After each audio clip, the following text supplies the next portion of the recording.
আজকে আমরা জানবো রিলে কি, রিলে কিভাবে কাজ করে, রিলে কত পিন হয়ে থাকে, রিলের কয়েল ভোল্টেজ কত, রিলে কিভাবে কানেকশন করা হয়, রিলে ও ম্যাগনেটিক কন্ডাক্টরের কাজ কি কই নাকি।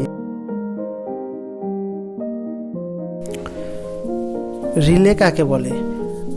রিলে এমন একটি অটোমেটিক ডিভাইস, যখন সিস্টেমে কোনো প্রকার দোষ বা ত্রুটি দেখা যায়, রিলে তখন স্বয়ংক্রিয়ভাবে সজাগ হয়ে ওঠে এবং সার্কিট ব্রেকারের কয়েলকে উদ্যমশীল করে, ফলে সার্কিট ব্রেকারের টিপ করে সমস্ত সিস্টেমকে ক্ষতিগ্রস্ত হওয়ার হাত থেকে রক্ষা করে। রিলে পূর্ব নির্ধারিত অবস্থা পরিবর্তন হলে সাড়া দেয় এবং প্রতিটি ত্রুটির প্রতি সর্বদা সজাগ দৃষ্টি রাখে বলে একে নীরব বা অতন্দ্র প্রহরী বলা হয়। ইন্ডাস্ট্রিতে বেশিরভাগ ক্ষেত্রে যে রিলেগুলো ব্যবহার করা হয় সেগুলো সুইচিং হিসেবে কাজ করে। রিলে এবং ম্যাগনেটিক কন্ডাক্টরের সিম্বল প্রায় সেম, একটি করে কয়েল থাকে এবং NO/NC প্রান্ত থাকে।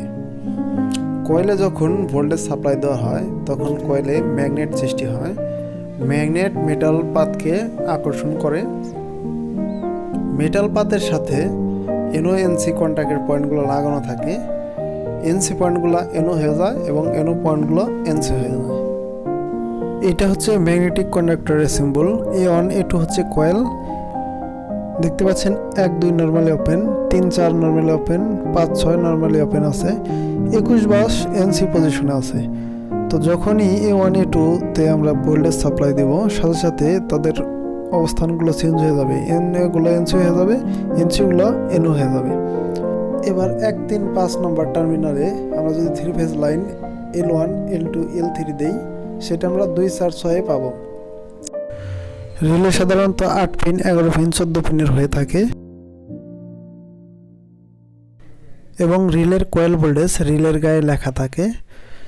রিলের কয়েল ভোল্টেজ সাধারণত 24 ভোল্ট ডিসি এবং 220 ভোল্ট এসি হয়ে থাকে। তো এটা রিলের গায়ে লেখা থাকে, সেটা দেখে নিতে হবে।